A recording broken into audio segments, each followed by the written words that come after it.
aimez DevApps.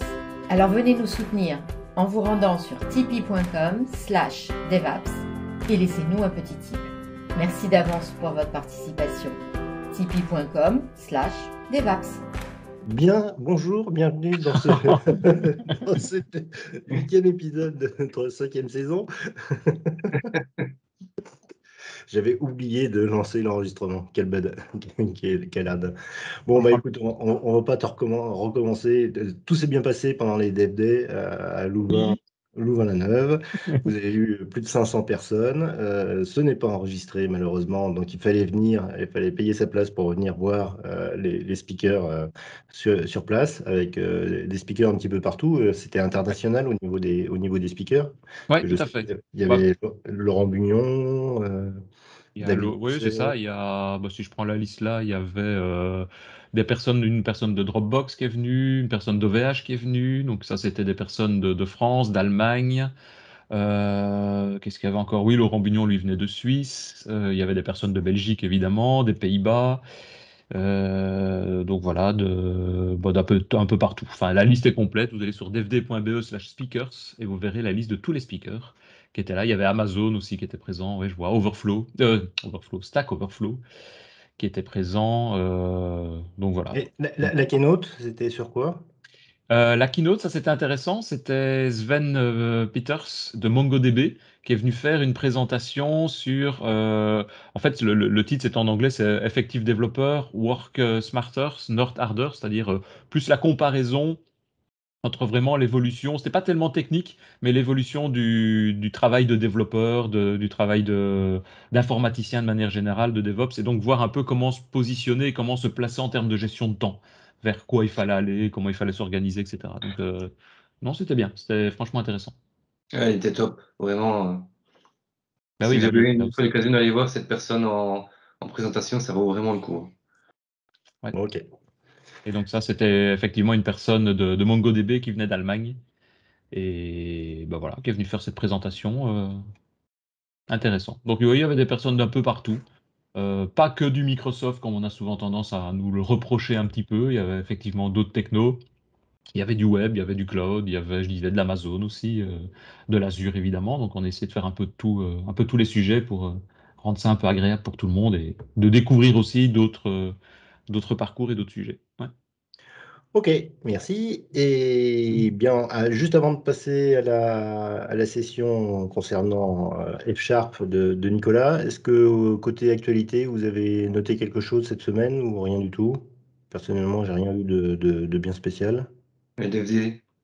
Oui, Il y avait le DVD, ouais. oui. Tu veux que je t'explique ce qu'il y avait au DVD? Non, et puis il y a le Blazor Day aussi bientôt, non? On y est. Il y a quoi? J'ai pas entendu. Le Blazor Day, non? Non, pas encore. Ça, c'est au mois de juin en général. Donc, on a encore le temps. Laisse-nous le temps de souffler pour pouvoir réorganiser ça. Bien. Mais Écoute, si on parle de Blazer, oui, effectivement. Il est pas là? Il est où? non, il n'est pas là. Non, il est couché là. Il est un peu Ah couché, bah ouais, Christophe. mais je comprends. Je comprends parce que c'est dur d'organiser des journées comme ça. Et donc, à notre âge, mon bon monsieur, c'est plus évident de pouvoir suivre comme ça une journée complète et de rentrer tard. Et le lendemain, on a des petits yeux et on est fatigué. Bien, bon, on va passer la parole à quelqu'un qui a les yeux bien ouverts. Ouais, t'en fous de ce que je te dis. Hein? Ah oui, complètement. C'est ça. On va passer la parole à Nicolas qui va nous faire une présentation de F#. Alors, j'ose dire F# pour les nuls. Personnellement, j'y connais strictement rien avec F#. Je ne sais même pas ce que ça fait. Donc, je pense que je vais apprendre plein de choses aujourd'hui. Ok, très bien. Bonjour à tous. Alors, je vais partager mon écran déjà. Est-ce que vous voyez mes super slides? Oui. Oui. Très bien. Alors, du coup, l'idée, c'était de faire un petit retour sur ce que j'ai appris, découvert en essayant de me mettre au F#. Donc, le F#, c'est vraiment l'idée, c'est de faire un petit tour rapide. J'avais commencé à regarder un peu il y a quelques années, il y a 5-6 ans, en me disant je sais faire du C#, je sais faire du VB.NET, ça va être facile à faire. Et puis je suis rentré dedans, je me suis un peu cassé les dents et j'ai voulu y revenir un peu plus récemment, de manière un peu plus structurée pour essayer d'en tirer le meilleur parti. Donc déjà, pour vous prévenir, hein, c'est vraiment une présentation où je débute, hein, donc je vais sûrement dire des bêtises, je vais sûrement me tromper à des moments. Si vous avez des questions, peut-être que je ne saurais pas y répondre, même sûrement. Donc vraiment, voilà, l'idée c'est je ne sais rien et j'essaie de vous présenter rapidement ce que j'ai compris. Comme autre disclaimer aussi, alors j'ai regardé pas mal de vidéos, de formations, tout ça, donc j'ai fait pas mal de copies d'écran, notamment des copies d'écran de présentations de Scott Weshling. Et du coup, voilà, c'est ces images à lui que j'ai empruntées à pas mal d'endroits, donc si vous les retrouvez ailleurs, c'est normal. Alors du coup, pourquoi j'ai voulu apprendre le F-Sharp? Alors, moi, ça fait, alors, on va dire, une vingtaine d'années que je fais du dev. Alors, j'ai fait beaucoup d'orienté objet, comme on en parlait un petit peu avant, un peu de procédural, mais j'avais jamais vraiment fait de fonctionnel, à part à l'école où j'avais vu le Lisp et d'autres choses comme ça qui m'avaient un peu donné des boutons. Et là, je m'étais dit, bah, du coup, le F-Sharp, c'est un peu une nouvelle façon de penser, et ça va me sortir un peu de l'orienté objet que je connais et avec lequel je suis habitué. Et en m'intéressant aussi beaucoup aux bonnes pratiques, que ce soit les principes solides ou ce genre de choses, il y a beaucoup voilà, de personnes qui vantent un peu les mérites de la programmation fonctionnelle. Et donc, je me suis dit bah, que c'était un peu le moment d'essayer de sortir de sa zone de confort et d'essayer de découvrir un peu autre chose. Justement, en parlant des principes solides, c'est vrai que sur des billets de blog, on voit souvent que si on pousse le SRP et le ISP au maximum, on se retrouve finalement avec des fonctions ou des méthodes qui font une seule et unique chose. Et finalement, c'est un peu la base de la programmation fonctionnelle, c'est de découper en fonctions. Finalement, le next step après solide, finalement, c'est de faire du fonctionnel, quoi. Alors pourquoi aussi apprendre un nouveau langage? C'est vrai que le pragmatique programmeur a tendance à essayer de dire d'apprendre un langage toutes les années. Moi, perso, je ne fais pas ça du tout. Donc je me suis dit, ben, ça va être un langage peut-être tous les 10 ans. Donc là, c'est le moment de se lancer dans le F-Sharp. Et puis le C-Sharp, lui, devient de plus en plus fonctionnel, hein. Vous l'avez vu avec LinQ, avec les récentes introductions de pattern matching, etc. Donc le C-Sharp a tendance à essayer de devenir de plus en plus fonctionnel. Et le F-Sharp, bah, c'est le step d'après, quoi. Alors pour me mettre à ça, j'ai lu pas mal de bouquins pour essayer de penser fonctionnel avec le C-Sharp. Il y en a un qui me revient un peu en tête, c'est le Functional Programming in C-Sharp. Et puis des courses Pluralsight, notamment de Vladimir Korikov, là, dont les résultats et les maybe m'ont fait avoir les foudres de mes amis développeurs. Mais tout ça, voilà, c'est dans un but essayer de s'améliorer et de faire les choses un petit peu mieux. Et puis c'est vrai que tous ceux qui en parlent du fonctionnel, ils en parlent avec des étoiles dans les yeux, hein.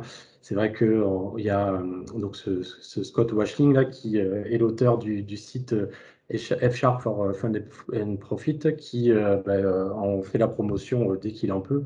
Et à l'écouter, c'est vrai qu'on a envie de s'y mettre, quoi.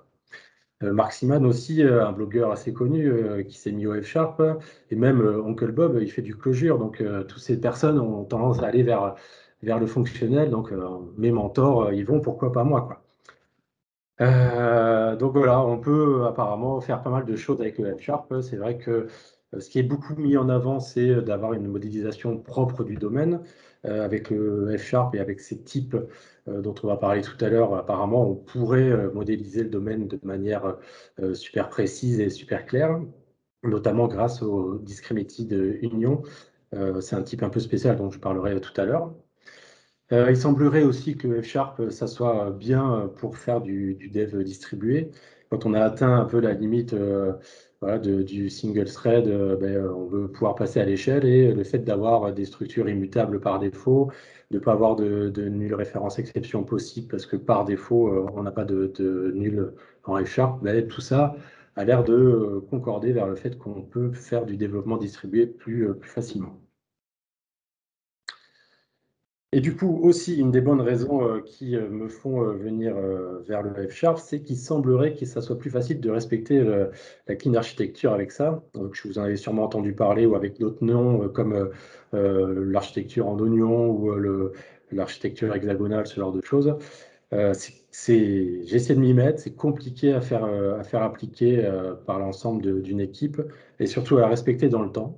Et donc apparemment, avec le F#, ça serait ça serait plus facile à faire respecter parce que le langage s'y prête mieux.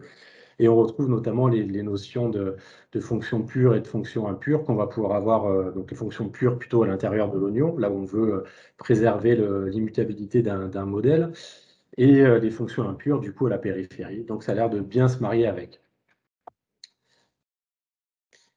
Alors, il semblerait aussi qu'on puisse simplifier ce qu'ils appellent la pyramide of Doom. C'est ce genre de if imbriqué avec le F#. L'écriture serait beaucoup plus simple. Et de la même façon, avec un code comme ça au début à gauche où on fait des traitements synchrones les uns à la suite des autres facilement, dès qu'on va rajouter de la gestion d'erreurs comme on peut le voir à droite, du coup notre superbe code propre du début se retrouve très vite sale et complexe parce qu'on va rajouter des tests pour vérifier que tous les cases vont bien, qu'il n'y ait pas d'exception, etc. Donc apparemment ça aussi, le F# nous le vend comme pouvant permettre d'avoir une écriture beaucoup plus simple pour ce genre de choses. Donc, voilà un peu pour mes motivations. Alors, mais qu'est-ce que c'est que le F#? Du coup, comme tu disais Richard, vu que tu ne sais pas ce que c'est, je vais essayer de te le présenter. C'est donc un langage fonctionnel first, on va dire. C'est vraiment pensé pour être fonctionnel, mais pas que. Donc on appelle plutôt ça un langage hybride, parce qu'on a la possibilité de faire de l'orienté objet avec du F#, même de l'impératif. Et vraiment, l'idée, c'est penser pour être fonctionnel en premier.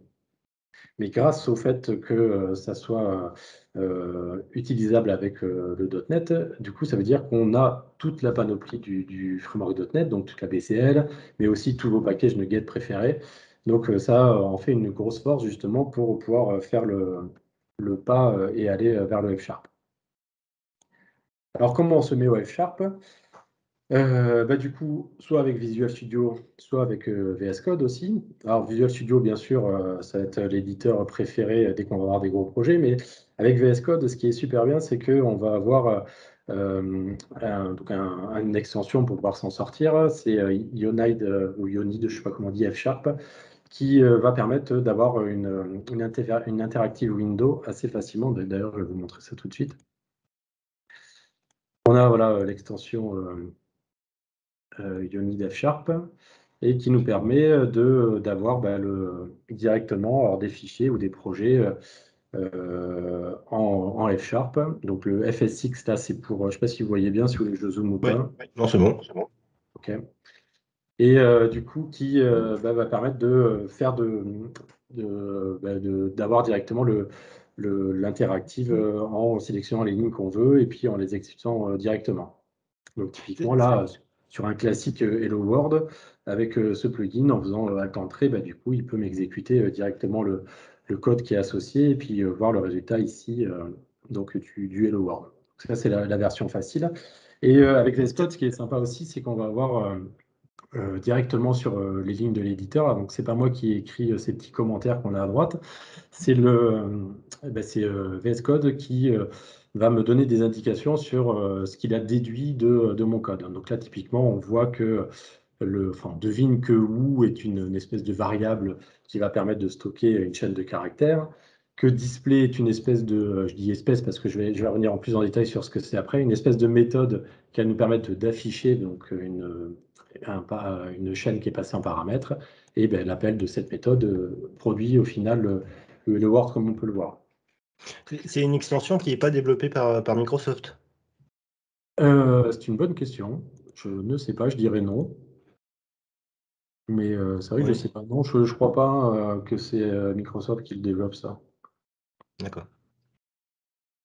Donc voilà, donc c'est sympa pour apprendre justement, commencer à apprendre. Mais bien sûr, dès qu'on voudra faire un gros projet, on se retrouvera comme en C# avec un fichier de projet, avec des fichiers les uns à côté des autres, etc. Et la possibilité de débugger, bien sûr, quoi. Et là, pour apprendre vraiment dans VS Code, je trouve ça super pratique. Comment tu as lancé l'exécution? J'ai pas vu. J'ai lancé l'exécution, là on le voit dans la fenêtre du bas. Ce qu'il a fait, alors je peux le faire ligne à ligne. Si je passe le who, let who égale word là, donc en fait le let, c'est une syntaxe qui va nous permettre de dire que c'est une chose, on va dire. Donc, il ne fait pas la différence en fait entre une variable ou une fonction, comme on peut le voir, puisqu'on utilise le même mot-clé pour voilà, ce que nous, on appellerait une variable, et ici, ce qu'on appellerait une fonction. On utilise voilà, le mot-clé let, et lui, il le transforme donc dans l'interpréteur en val. Val, un peu, ça veut dire value, en fait, c'est utilisé un peu à toutes les sauces. C'est un identifiant, une valeur, en fait, peu importe que ce soit un entier, un string, une fonction, on utilise val pour le représenter. Là, pareil, je lance l'interprétation de la fonction display, et je le vois directement à cet endroit-là. Et puis l'appel de display où, eh bien, je vois le Hello World qui est affiché. Et à chaque fois, en fait, on a des indications sur ce que le compilateur a déduit, en fait, l'inférence de type, pour en parler vraiment, de ce qu'il a déduit de nos différents types qu'on a marqués. Donc, c'est là où F# justement est très fort. Et on peut voir quelques exemples que j'ai mis là. Simplement en mettant, voilà, en exprimant correctement le type de la valeur, là, il peut me déduire que 40 c'est un entier, que 4.2 c'est un float, qu'avec un M derrière, bien connu des développeurs C#, on a un décimal. Ici, une string, bien sûr. Alors, la syntaxe comme ça permet d'écrire des tuples que lui va représenter avec l'étoile qu'on a à cet endroit-là. Donc, c'est une déclaration simplifiée pour dire que j'ai un couple d'entiers et là, un tricouple, je ne sais pas comment on dit, une paire à 3 d'entiers.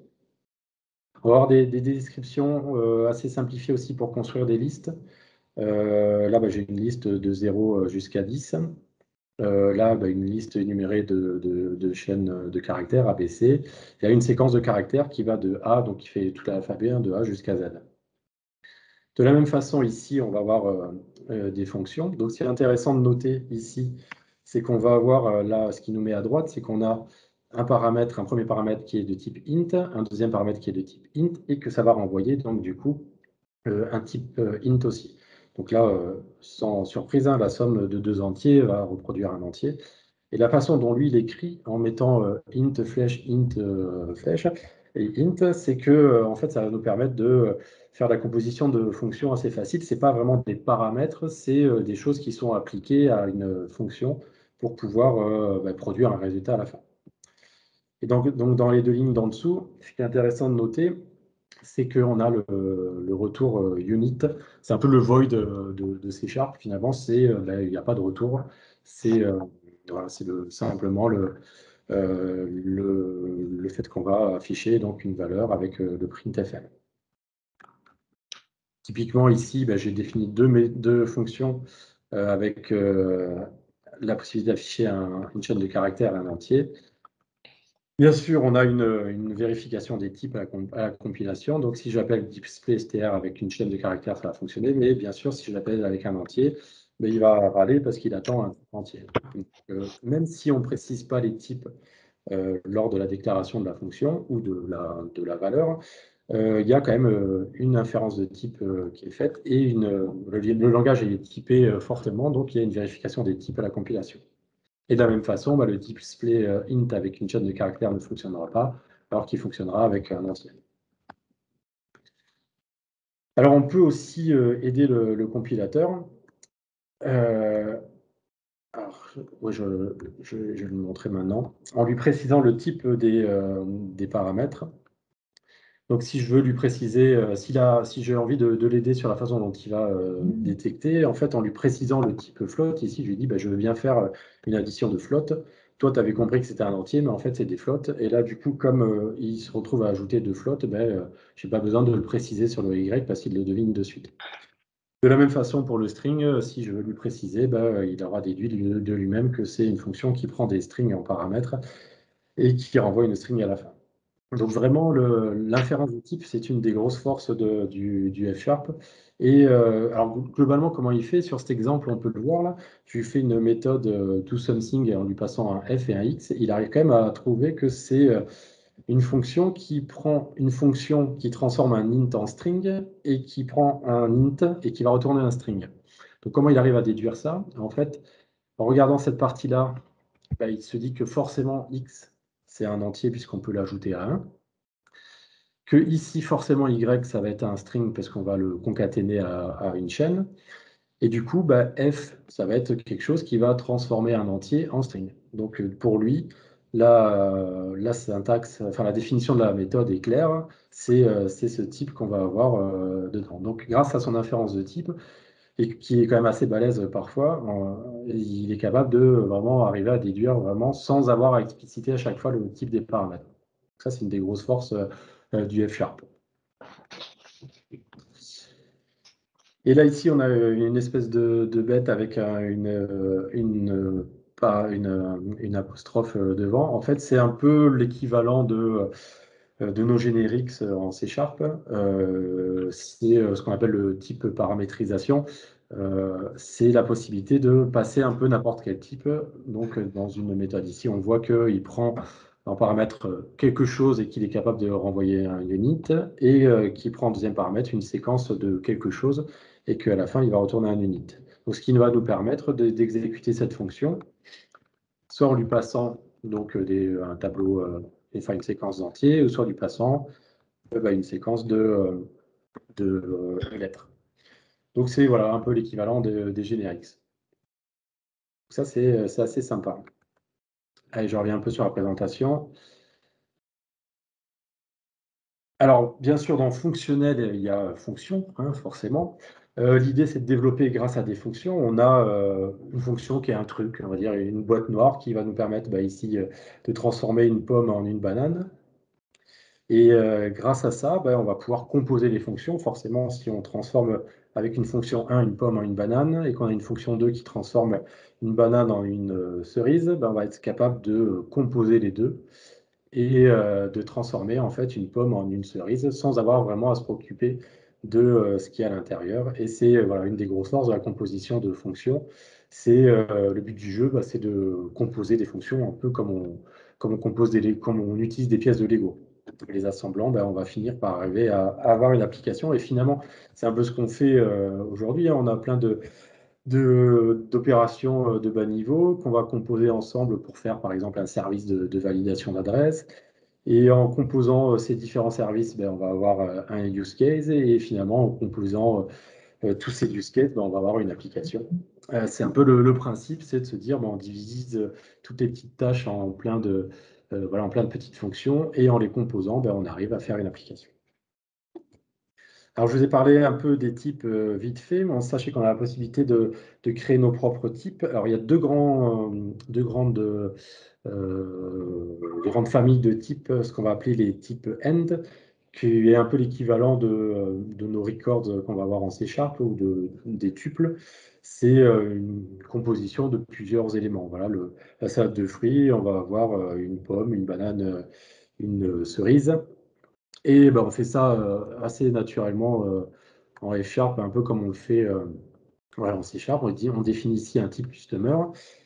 Et on a la possibilité, voilà, ici j'ai mis un nom en chaîne de caractères et un entier en âge.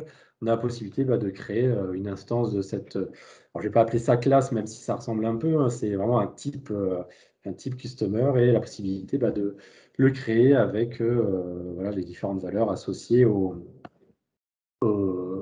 paramètres. Et assez classiquement, pour pouvoir accéder donc à une de ces propriétés, on va utiliser le point pour retrouver la valeur de la propriété. Et donc, comme c'est des propriétés qui sont par défaut immutables, je ne vais pas pouvoir aller le modifier comme ça. Le changeant, lui, va me dire que le champ n'est pas mutable. En fait, par défaut, donc comme je le disais, F#, tout est immutable. On peut autoriser des variables que l'on peut modifier. Et si c'est pas vraiment encouragé en fait dans la programmation fonctionnelle. Si on veut transformer une valeur, en fait, on va plutôt créer une nouvelle instance en modifiant, par exemple, là, ici, je veux modifier que l'âge. Je vais prendre mon ancienne valeur, et puis je vais la dupliquer dans cette variable-là, et puis lui affecter une nouvelle valeur pour l'âge. Il y a Laurent qui voulait poser une question. Ouais, rapidement, je vois que tu définis un type customer.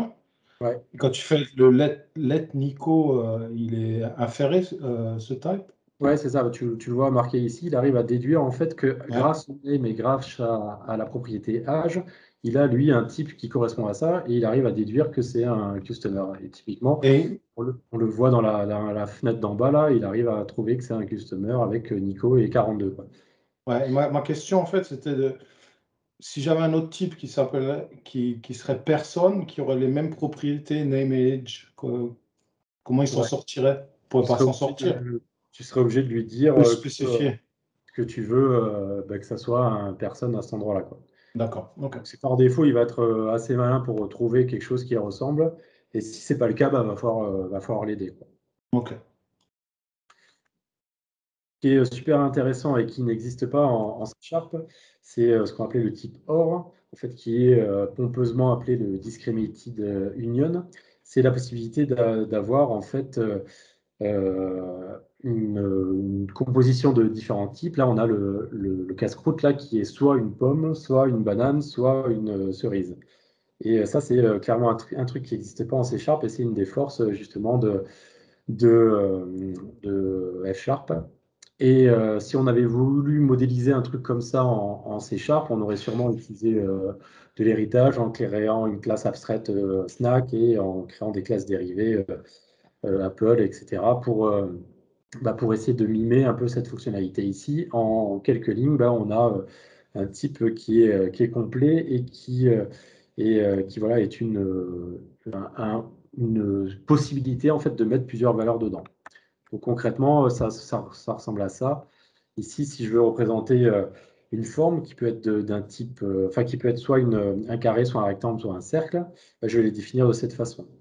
Et ce qui est intéressant, c'est que je peux définir des propriétés différentes pour chaque type. Donc là, clairement, si c'est un carré, je vais avoir un côté qui va être un type float. Si c'est un rectangle, je vais avoir une hauteur et une largeur. Et si c'est un cercle, je vais avoir un radius. Et ça va être intéressant pour faire pas mal de choses.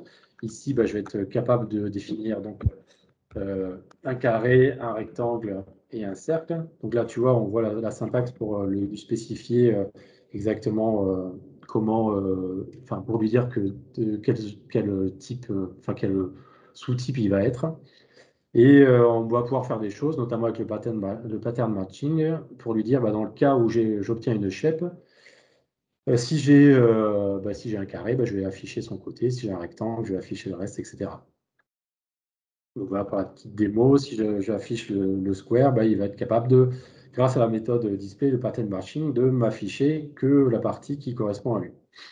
Pareil pour le rectangle, pareil pour le cercle. Donc ça, c'est une des grandes forces vraiment du F#, c'est de rajouter un nouveau type et un type qui est assez puissant. Alors on pourrait penser que ça ressemble un peu à un enum comme on pourrait l'avoir en C#, mais c'est un peu plus puissant que ça parce que l'enum, déjà, c'est que un int.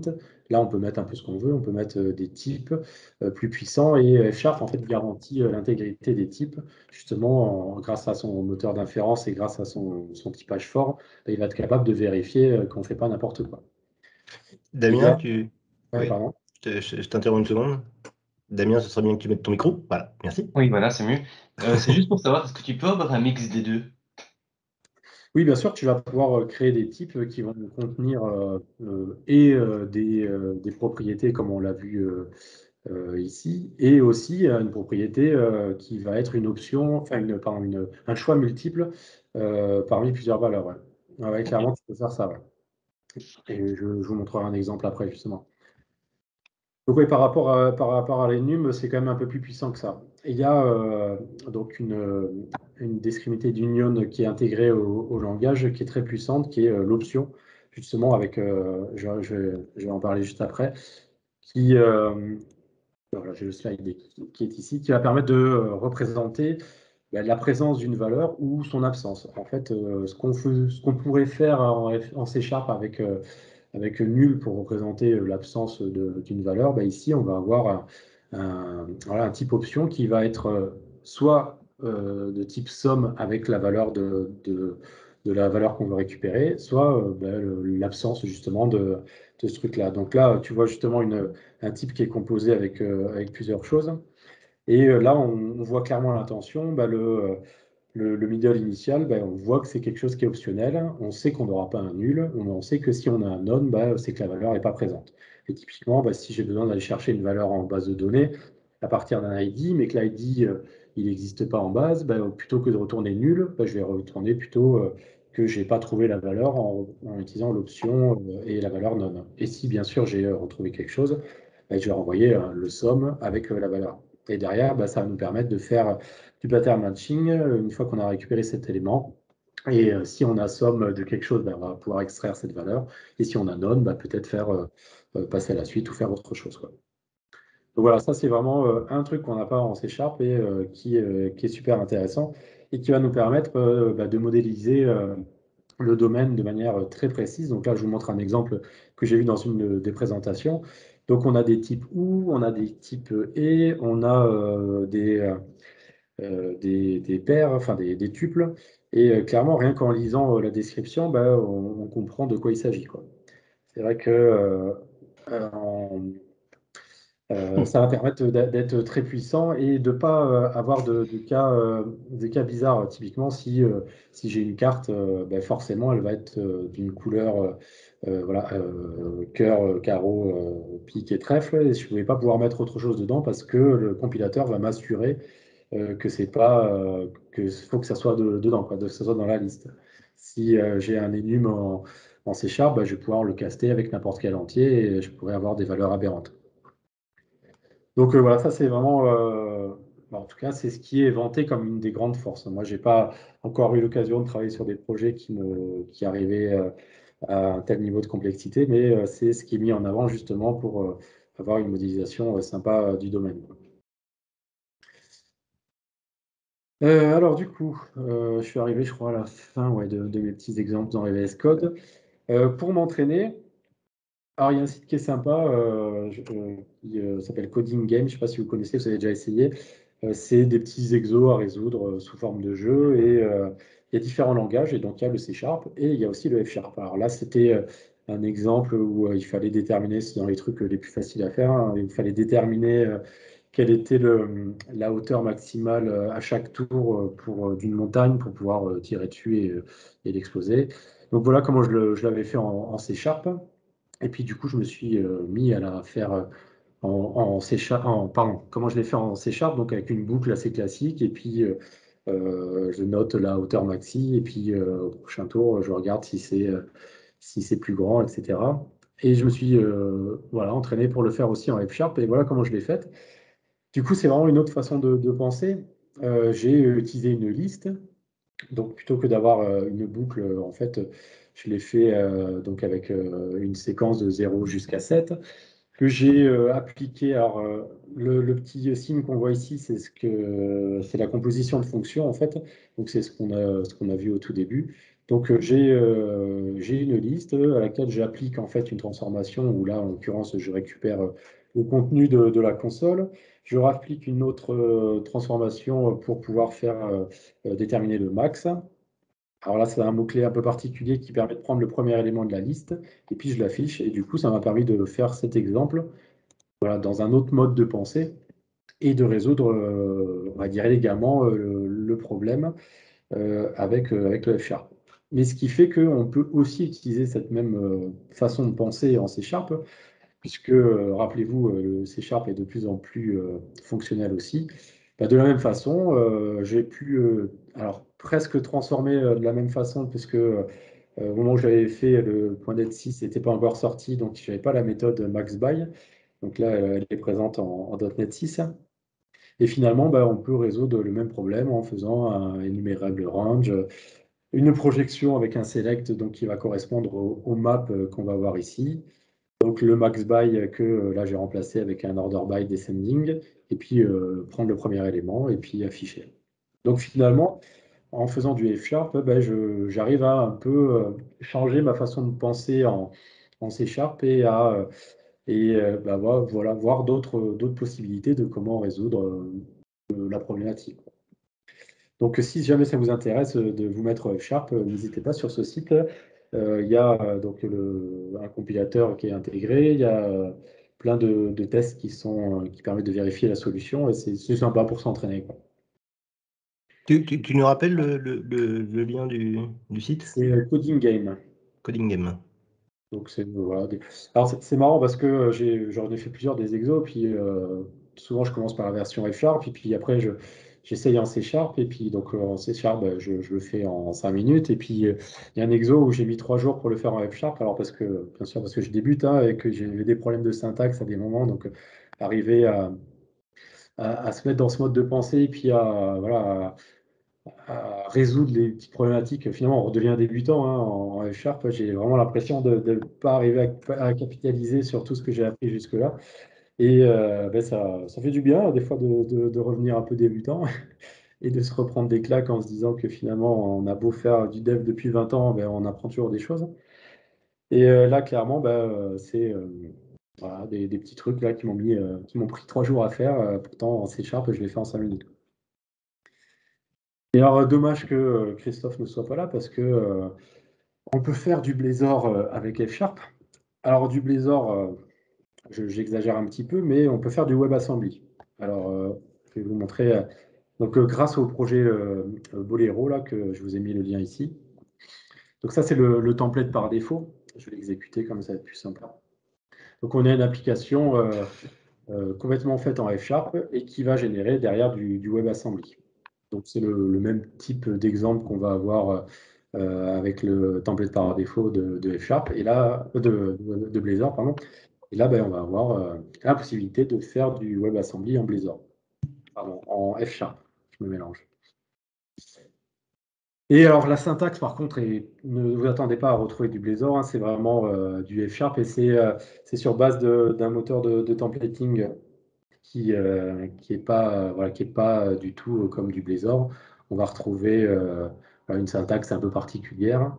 Mais voilà, c'était pour vous montrer un peu la possibilité de faire non seulement du web, mais aussi du WebAssembly en F Sharp. Aujourd'hui, on peut faire un peu tous les types d'applications. C'est vrai qu'on vante un peu souvent le F Sharp comme étant des trucs de mathématiciens ou de doctorants qui font des trucs en dehors de ce qu'on peut voir nous dans l'entreprise. En vrai, on peut faire n'importe quoi en F Sharp. Alors, il faut s'y mettre, hein, mais tout type d'application est supporté. Tout ce qu'on peut faire en C Sharp, finalement, on peut le faire aussi en F Sharp.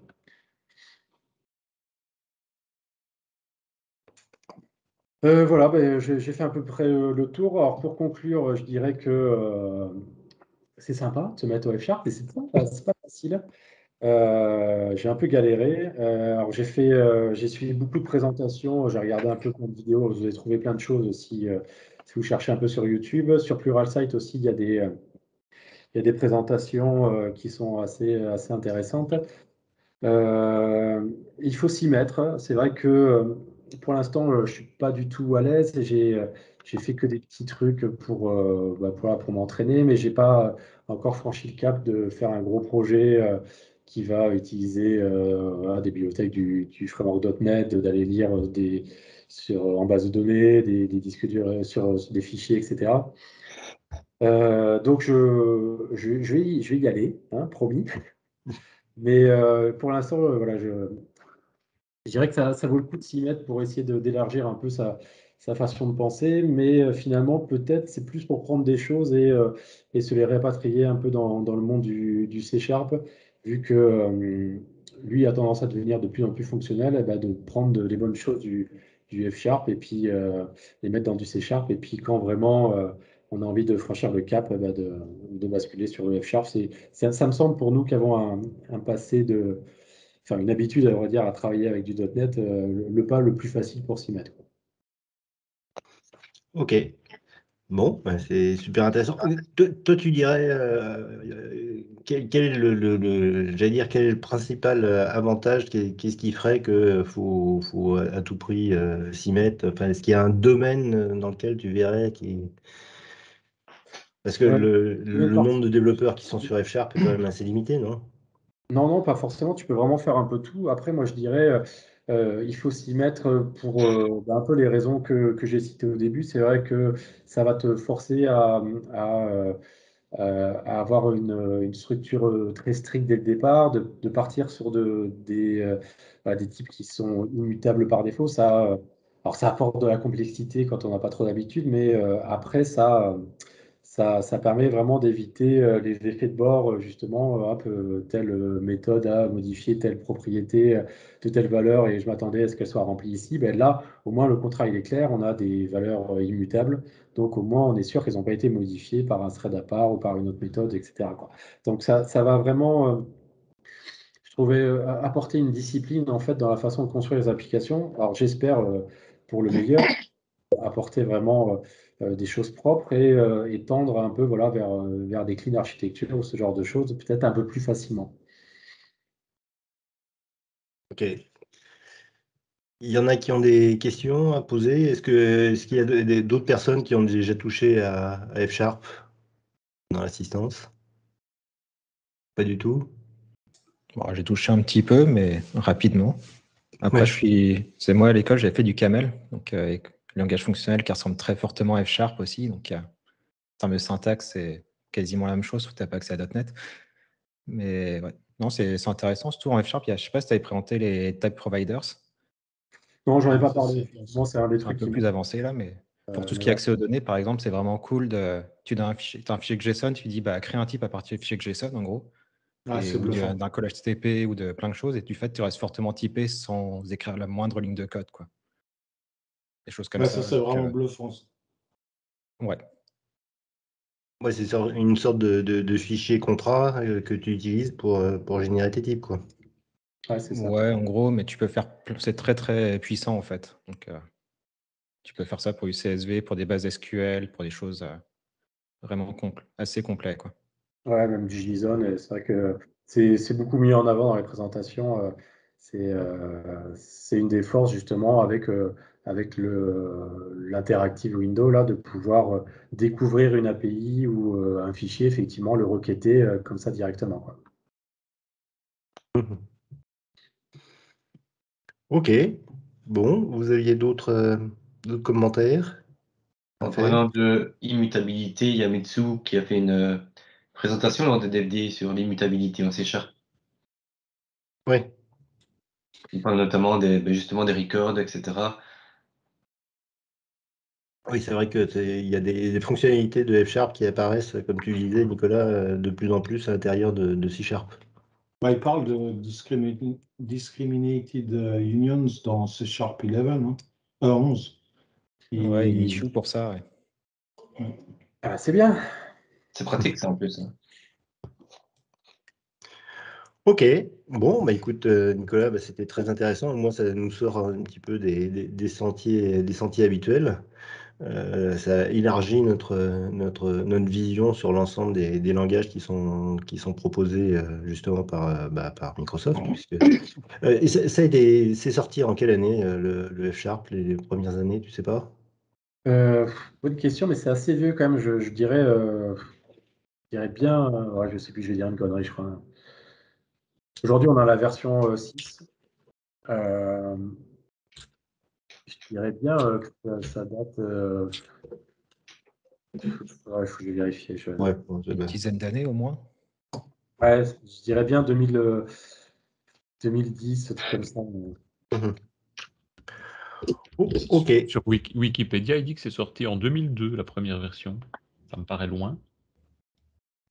Le Ouais, paradoxe. ouais, c'est possible hein, que ce soit sorti en même temps que Oui, parce que .NET. c'était un langage de research, quoi, de Microsoft Research, hein. Mhm. Et après, c'est arrivé au grand public. Alors, je crois que c'est 2010, ouais. D'accord. Ouais. Il a survécu finalement par rapport à J#, qui est sorti à la même époque. Oui. Ouais. Je sais pas, J#, ils ont voulu le ressortir à un moment donné, là, il n'y a pas longtemps, je crois. Il y a eu un truc comme ça. Il y a très longtemps. Donc, j'ai un collègue, Lucas, et il a dû maintenir du J#. Il a eu beaucoup de difficultés à réussir à recompiler. Ouais. Ok, bon, bah écoutez, merci Nicolas pour cette présentation bien utile. Tu vas pouvoir ressortir de ta cave là où tu étais isolé pour pouvoir être tranquille pour faire cette présentation.